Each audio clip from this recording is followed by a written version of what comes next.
Welcome to local to global. Telangana చేపట్టిన కులగణన దేశంలో చారిత్రకమన్నారు డిప్యూటీ సీఎం భట్టి విక్రమార్క. రాహుల్ గాంధీ ఆలోచనని కేంద్రం సైతం ఒప్పుకోక తప్పలేదు అన్నారు. కులగణన తరహాలోనే బీసీలకు 42% రిజర్వేషన్ల బిల్లుపై పార్లమెంట్లో మద్దతు కూడగడతామన్నారు. కేంద్రంపై ఒత్తిడి తెచ్చి బిల్లు పాస్ చేయిస్తామన్నారు. రామచంద్రరావు లీగల్ నోటీసులకు భయపడేదే లేదన్నారు భట్టి. సమయం వచ్చినప్పుడు లీగల్ నోటీసులపై స్పందిస్తామన్నారు. రైతులను ఇబ్బంది పెడితే కఠిన చర్యలు తప్పవని హెచ్చరించారు మంత్రి పొంగులేటి. ఇందిరమ్మ ఇళ్ల నిర్మాణంలో సమస్యలు లేకుండా ఉచితంగా ఇసుక అందజేయాలని అధికారులను ఆదేశించారు. ఆగస్టు 15 నాటికి రాష్ట్రంలోని అన్ని భూ సమస్యలు పరిష్కారం కావాలన్నారు. ప్రజల కోసమే ప్రభుత్వం భూమాత తెచ్చిందని, ఈ చట్టాన్ని పకడ్బందీగా అమలు చేస్తేనే సామాన్యులకు న్యాయం జరుగుతుందన్నారు. ఈ నెల 27న రాష్ట్ర వ్యాప్తంగా జీపీఓలు, లైసెన్స్డ్ సర్వేయర్లకు పరీక్షలు నిర్వహిస్తామన్నారు. తెలంగాణ వ్యాప్తంగా 20 లక్షల కొత్త రేషన్ కార్డులు అందించడమే ప్రభుత్వ లక్ష్యమన్నారు మంత్రి వివేక్. సిద్దిపేట కలెక్టరేట్ లో గజ్వేల్ నియోజకవర్గం కొండపాక మండలానికి చెందిన లబ్ధిదారులకు కొత్త రేషన్ కార్డులు అందించి మాట్లాడారు. అర్హత ఉన్న ప్రతి పేదవాడికి రేషన్ కార్డు అందజేస్తామన్నారు. సన్నబియ్యం పంపిణీ కోసం ప్రభుత్వం 9,000 కోట్ల రూపాయలు ఖర్చు చేస్తోందన్నారు. రేషన్ కార్డుల పంపిణీకి సిద్దిపేట ఎమ్మెల్యే హరీష్ రావు కూడా హాజరయ్యారు. తెలంగాణలో రాజకీయ వివాదం రేపిన కంచగచ్చిబౌలి భూములపై సుప్రీంకోర్టు ఇవాళ విచారించనుంది. కొద్ది నెలలుగా హీట్ పెంచిన అంశంపై సుప్రీంకోర్టు ఎలాంటి తీర్పు ఇస్తుందా అనేది ఉత్కంఠగా మారింది. తీర్పుపై ఇటు అధికార పక్షం, అటు విపక్షాల్లో టెన్షన్ పెంచేసింది. వ్యవసాయ శాఖపై సమీక్షించారు సీఎం చంద్రబాబు. పంట వివరాలపై శాటిలైట్ సర్వే చేయాలని ఆదేశించారు. కాలువలకు వెంటనే నీరు విడుదల చేయాలని సూచించారు. ల్యాండ్ రీసర్వే తర్వాత రికార్డులను ఎప్పటికప్పుడు అప్డేట్ చేయాలన్నారు. త్వరలోనే సాగునీటి సంఘాలతో వర్చువల్ గా సమావేశమవుతారని చెప్పారు. సముద్ర మత్స్య సంపద వివరాలను సేకరించి యాప్ ద్వారా జాలర్లకు అందజేస్తామని తెలిపారు. సినిమా కంటే రాజకీయాలకే ప్రాధాన్యం ఇస్తామన్నారు AP deputy CM Pawan Kalyan. కూటమి ఎమ్మెల్యేలు కోరితే Hari Hara Veera Mallu cinema special show వేస్తామని చెప్పారు. హరిహర వీరమల్లు సినిమాకు ఎలాంటి రెమ్యునరేషన్ తీసుకోలేదని చెప్పారు. సినిమా హిట్ అయితేనే డబ్బు తీసుకుంటానని స్పష్టం చేశారు పవన్.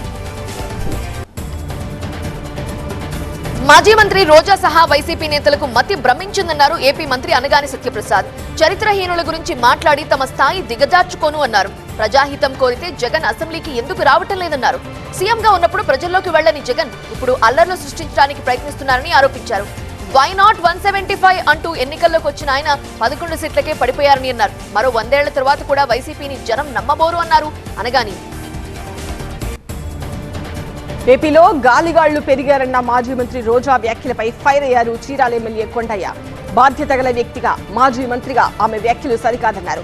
సొంత చెల్లి, తల్లిపైనే అసభ్యకర పోస్టులు పెట్టించిన వైసీపీ నేతలకు ఇలాంటి వ్యాఖ్యలు కొత్తేమీ కాదన్నారు. కూటమి సర్కార్పై వైసీపీ నేతల మైండ్ గేమ్ ఫలించదు అని తేల్చేశారు. ఇకనైనా డ్రామాలు కట్టిపెట్టాలని సూచించారు MLA. YCP MP Mithun Reddy పిటిషన్లపై ఏసీబీ కోర్టు కీలక ఆదేశాలు ఇచ్చింది. జైల్లో ప్రత్యేక వసతుల కల్పనకు అనుమతించింది. ఇంటి భోజనం, ప్రత్యేక గది, వెస్ట్రన్ కమోడ్ సహా TV, bed, cooler, chair, table ఇవ్వాలని సూచించింది. పేపర్లు, పెన్నులతో పాటు వ్యక్తిగత సహాయకుడికి కూడా అనుమతి ఇచ్చింది. 3 లీగల్ ములాఖతులతో పాటు 3 సార్లు కుటుంబ సభ్యుల ములాఖత్కు అనుమతి మంజూరు చేసింది. ఏపీలో దళితులకు రక్షణ లేకుండా పోయిందన్నారు YCP MLC Bommi Israel. Konaseema జిల్లా అమలాపురంలో దళిత యువకుడిపై దాడి దారుణమన్నారు. కూటమి సర్కారులో దళితులపై దాడులు పెరిగాయన్నారు. దళిత యువకుడిని కొడుతూ వీడియోలు తీయడమే అందుకు నిదర్శనమన్నారు. ఇంత జరుగుతున్నా పోలీసులు పట్టించుకోవడం లేదని ఆరోపించారు. కడప ఎమ్మెల్యే మాధవిరెడ్డి అనుచరుడు తిరుమలేష్ ను పార్టీ నుంచి సస్పెండ్ చేశారు. మహానాడు సమయంలో నారాయణ విద్యాసంస్థల నుంచి ఆయన డబ్బు వసూలు చేశారన్న ఆరోపణలున్నాయి. ఇదే విషయాన్ని మంత్రి నారాయణ పార్టీ అధిష్టానం దగ్గర ప్రస్తావించారు. దీనిపై విచారణ అనంతరం కడప జిల్లా టీఎన్ఎస్ఎఫ్ నేతగా ఉన్న తిరుమలేష్ ని పార్టీ నుండి సస్పెండ్ చేశారు. సుప్రీంకోర్టు సంచలన ఆదేశాలు జారీ చేసింది. ఎన్సీఆర్ లో కొనుగోలుదారులను మోసం చేసిన బ్యాంకులు, బిల్డర్ల అక్రమాలపై దర్యాప్తుకు ఆదేశించింది. సూపర్టెక్ లిమిటెడ్ పై 799 మంది ఫిర్యాదు చేయడంతో ఆ సంస్థపై 22 ఎఫ్ఐఆర్లు నమోదు చేసి దర్యాప్తు చేపట్టేందుకు అనుమతించింది. పేదవారి ఆత్మగౌరవం పెంచే విధంగా ప్రభుత్వం పనిచేస్తోందన్నారు నల్లగొండ జిల్లా Miryalaguda MLA పత్తుల Lakshma Reddy. Sub collector ఆఫీసులో లబ్ధిదారులకు కొత్తగా మంజూరైన రేషన్ కార్డులు పంపిణీ చేసి మాట్లాడారు. సన్నబియ్యం పంపిణీతో దేశానికి తెలంగాణ దిక్సూచిగా మారిందన్నారు. అంబేద్కర్ ఆశయాలకు అనుగుణంగా ప్రతి పేదవాడికి సన్నబియ్యం పంపిణీ చేస్తున్న ఘనత కాంగ్రెస్ సొంతమన్నారు. సన్నబియ్యంలో అక్రమాలకు పాల్పడితే ఉపేక్షించేది లేదని హెచ్చరించారు. అనంతపురం జిల్లా కళ్యాణదుర్గం మున్సిపాలిటీ అభివృద్ధికి వైసీపీ అడ్డుపడుతోందన్నారు ఎమ్మెల్యే సురేంద్రబాబు. మున్సిపాలిటీలో 8 కోట్ల నిధులున్నా వైసీపీ మున్సిపల్ చైర్మన్ అడ్డుకుంటున్నట్టు చెప్పారు. త్వరలోనే కాలనీలో సీసీ రోడ్లు, డ్రైనేజ్లు నిర్మిస్తామన్నారు. ప్రతి ఇంటికి కుళాయి ద్వారా తాగునీరు అందిస్తామన్నారు. వైసీపీ హయాంలో మున్సిపాలిటీలో పారిశుద్ధ్యం పడకేసిందని ఆరోపించారు. రాష్ట్రాభివృద్ధి కూటమి సర్కారుతోనే సాధ్యమన్నారు ఎమ్మెల్యే. తిరుమలలో water and food analysis lab ని ప్రారంభించారు టీటీడీ చైర్మన్ బీఆర్ నాయుడు. స్వామివారి అన్నప్రసాదం, లడ్డూ ప్రసాదంలో వినియోగించే మిడి పదార్థాల నాణ్యతని ఈ ల్యాబ్ లో పరీక్షిస్తారు. తిరుమలలో తొలిసారితో ప్రసాదాల నాణ్యత పరీక్షల కోసం ల్యాబ్ ప్రారంభించినట్లుగా చెప్పారు చైర్మన్ బీఆర్ నాయుడు. భవిష్యత్తులో ఎఫ్ఎస్ఎస్ ఏఐ ల్యాబ్ ని కూడా అందుబాటులోకి తీసుకొస్తామన్నారు. కర్నూలు జిల్లా తుగ్గలి మండలం రాతన్న దగ్గర ఓ లారీ డ్రైవర్ మద్యమత్తులో ర్యాష్ డ్రైవింగ్ చేశాడు. అతివేగంతో ఎదురుగా వచ్చిన బైకు, ఆటోని ఢీకొట్టే ప్రయత్నం చేశాడు. ప్రమాదం నుండి వారు త్రుటిలో తప్పించుకున్నారు. లారీ బీభత్సం గమనించిన స్థానికులు లారీని పట్టుకునేందుకు వెంబడించారు. వారిని చూసి డ్రైవర్ మరింత వేగంతో ముందుకు పోవడంతో అదుపు తప్పి లారీ బోల్తా పడింది. ప్రమాదంలో డ్రైవర్ కి గాయాలు కావడంతో హాస్పిటల్కి తరలించారు. భద్రాద్రి జిల్లాలో ఇసుక ర్యాంపుల నుంచి అక్రమ రవాణాకు చెక్ పెట్టేందుకు సీసీ కెమెరాలు ఏర్పాటు చేశారు టీజీఎండీసీ అధికారులు. జిల్లాలో పైలట్ ప్రాజెక్టుల కింద చర్ల మండలం వీరాపురం, కత్తిగూడెం, మణిగూరు మండలం అన్నారంలో ఇసుక డంపింగ్ ను పర్యవేక్షించేందుకు సీసీ కెమెరాలు ఫిక్స్ చేశారు. ఆన్లైన్ ద్వారా బుక్ చేసుకుని ఇసుక లోడుతో వెళుతున్న లారీలని బూమ్ బ్యారియర్స్ ద్వారా తనిఖీలు చేస్తున్నారు.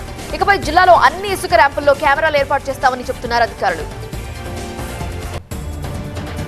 నెల్లూరు జిల్లా రాపూరు స్టేట్ బ్యాంక్ లో మోసం బయటపడింది. ఖాతాదారులకు తెలియకుండానే నగదు మాయమవుతోంది. 3 రోజుల్లో 50 మంది ఖాతాల నుంచి 5 లక్షల రూపాయలకు పైగా నగదు మాయమైంది. నగదు డ్రా అయినట్టు మెసేజ్ రావడంతో ఖాతాదారులు కంగుతిన్నారు. నగదు మాయంపై బ్యాంకు సిబ్బందిని నిలదీశారు. తమకు న్యాయం చేయాలంటూ సైబర్ పోలీసులకు ఫిర్యాదు చేశారు. కూకట్పల్లి హౌసింగ్ బోర్డు పరిధిలో ఓ బైక్ లో మంటలు చెలరేగాయి. ట్రాన్స్ఫార్మర్ నుంచి నిప్పు రవ్వలు బైక్ పై పట్టడంతో మంటలు చెలరేగాయని చెప్తున్నారు స్థానికులు. బైక్ లో వచ్చిన వారు మిగతా ప్రాంతానికి ఆ మంటలు వ్యాపించడంతో ఆర్పివేశారు. అప్పటికే ఎగిసిపడిన మంటల దాటికి బైక్ పూర్తిగా తగులుబడింది. అమరావతి రైల్వే లైన్ భూసేకరణకు నోటిఫికేషన్ విడుదలైంది. దీనిపై కుప్పరావూరుకి చెందిన రైతులు అభ్యంతరం తెలిపారు. ధృవీకరణ పత్రాలతో జాయింట్ కలెక్టర్ ఎదుట అభ్యంతరాలు నమోదు చేయించారు. అభ్యంతరాలపై క్లారిటీ ఇస్తే రైల్వే లైన్ కు భూములు ఇవ్వడానికి సిద్ధమని చెబుతున్నారు. నష్టపరిహారం, రిటర్నబుల్ ఫ్లాట్స్ విషయంపై స్పష్టమైన ప్రకటన చేయాలని కోరారు. మహిళలపై దాడుల నివారణే లక్ష్యమన్నారు ఏపీ మహిళా కమిషన్ చైర్పర్సన్ రాయపాటి శైలజ. ప్రభుత్వం ఎన్ని చర్యలు తీసుకున్నా మహిళలపై అఘాయిత్యాలు ఆగటం లేదని ఆవేదన వ్యక్తం చేశారు. కర్నూలులో విమెన్స్ ఇంజనీరింగ్ కళాశాలలో ఏర్పాటు చేసిన అవగాహన సదస్సులో మాట్లాడారు. అనంతరం కర్నూలు ప్రభుత్వాసుపత్రిలో సఖీ సెంటర్ తనిఖీ చేశారు. హైదరాబాద్ నగర వ్యాప్తంగా వర్షం కురిసింది. అర్ధరాత్రి మొదలైన వర్షం తెల్లవారుజాము వరకు కురవడంతో రహదారులపైకి వరద చేరింది. బంగాళాఖాతంలో ఉపరితల ఆవర్తనం రేపటికి అల్పపీడనంగా మారే అవకాశం ఉందని, దీని కారణంగా ఏపీలో 2 రోజుల పాటు కుండపోత వర్షాలు తప్పవని హెచ్చరించింది ఐఎండీ. ఈ నెల 26 వరకు తెలంగాణలో అతి భారీ వర్షాలు కురుస్తాయని ఆసిఫాబాద్, మంచిర్యాల, నిర్మల్, పెద్దపల్లి జిల్లాలకు రెడ్ అలర్ట్ జారీ చేసింది. మరో 6 జిల్లాలకు ఆరెంజ్ అలర్ట్, 14 జిల్లాలకు ఎల్లో అలర్ట్ ఇచ్చింది. భద్రాద్రి జిల్లా మణుగూరులో భారీ వర్షం కురిసింది. 2 గంటల పాటు ఎడతెరిపి లేని వానతో గిరిజన గురుకులం భవనం నుండి వాటర్ లీక్ అయింది. అప్రమత్తమైన ఉపాధ్యాయులు భవనం కూలే అవకాశం ఉండడంతో విద్యార్థుల్ని ఇంటికి తరలించారు. బాలికలకు ఇంటర్ కాలేజ్ ఆవరణలో షెల్టర్ ఏర్పాటు చేశారు. మహబూబ్ నగర్ జిల్లా జూరాల ప్రాజెక్టుకు వరద కొనసాగుతోంది. 1,02,000 క్యూసెక్కుల వరద రావడంతో 8 గేట్లు ఎత్తి 72,000 క్యూసెక్కుల నీటిని దిగువకి వదులుతున్నారు. ఎగువ దిగువ విద్యుత్ కేంద్రాల నుంచి కరెంటు ఉత్పత్తి కొనసాగుతోంది. ప్రాజెక్టు నుండి కొనసాగుతున్న వరదతో శ్రీశైలం ప్రాజెక్టు సైతం నిండుకుండలా మారింది. ప్రధాని మోదీ చేపట్టనున్న బ్రిటన్ పర్యటనలో భారత్, బ్రిటన్ మధ్య స్వేచ్ఛా వాణిజ్య ఒప్పందం, రక్షణ సహకారంపై ప్రధానంగా దృష్టి సారించారు. బ్రిటన్ ప్రధాని కీర్ స్టార్మర్ ఆహ్వానం మేరకు ప్రధాని మోదీ బ్రిటన్ వెళ్తున్నారు. ప్రధానిగా బాధ్యతలు చేపట్టిన తర్వాత బ్రిటన్ లో మోదీ పర్యటించడం ఇది 4వసారి. లలిత్ మోడీ, నీరవ్ మోదీ, విజయ్ మాల్యాను బ్రిటన్ నుండి రప్పించేందుకు భారత్ తన ప్రయత్నాలు కొనసాగిస్తూనే ఉందని విదేశాంగ కార్యదర్శి విక్రమ్ మిస్రీ తెలిపారు. దీనికి సంబంధించి బ్రిటన్, భారత్ మధ్య చర్చలు జరిగాయని వెల్లడించారు. ఉత్తరాదివాసులు అతి పవిత్రంగా భావించే కావడి యాత్ర ఇవాళ్టితో ముగియనుండడంతో పెద్ద సంఖ్యలో భక్తులు హరిద్వార్ చేరుకున్నారు. గంగా జలాన్ని సేకరించి అంతా తిరుగుపయనమవుతున్నారు.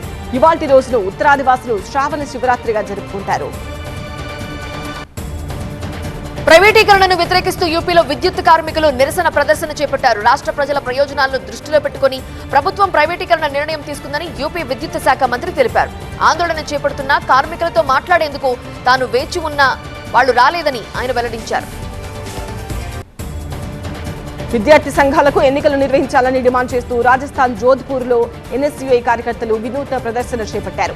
శివపార్వతులు, సీతారాములు, హనుమంతుడి వేషం ధరించిన కార్యకర్తలు ఈ ప్రదర్శనలో సందడి చేశారు. ఇటీవల సంచలనం సృష్టించిన హనీమూన్ మర్డర్ కేసు నేపథ్యంలో ఆమీర్ ఖాన్ ఓ సినిమా రూపొందిస్తున్నారంటూ జరుగుతున్న ప్రచారాన్ని ఆయన టీం ఖండించింది. ప్రస్తుతం ఆమీర్ ఏ సినిమాని ప్రారంభించలేదని క్లారిటీ ఇచ్చింది. లోకేష్ కనగరాజ్ దర్శకత్వంలో సూపర్ హీరో మూవీలో నటించేందుకు రెడీ అవుతున్నారు ఆమీర్. తన బర్త్డే సందర్భంగా కాస్ట్లీ గిఫ్ట్ అందుకున్నారు హీరో వరుణ్ సందేశ్. ఈ విషయాన్ని సోషల్ మీడియా ద్వారా అభిమానులతో పంచుకున్నారు. తన పుట్టినరోజు సందర్భంగా భార్య వితిక కొత్త ఇంటిని కానుకగా ఇచ్చినట్టుగా వెల్లడించారు. కొత్త ఇంట్లో బర్త్డేను సెలబ్రేట్ చేసుకుని ఆ ఫోటోలను అభిమానులతో షేర్ చేసుకున్నారు.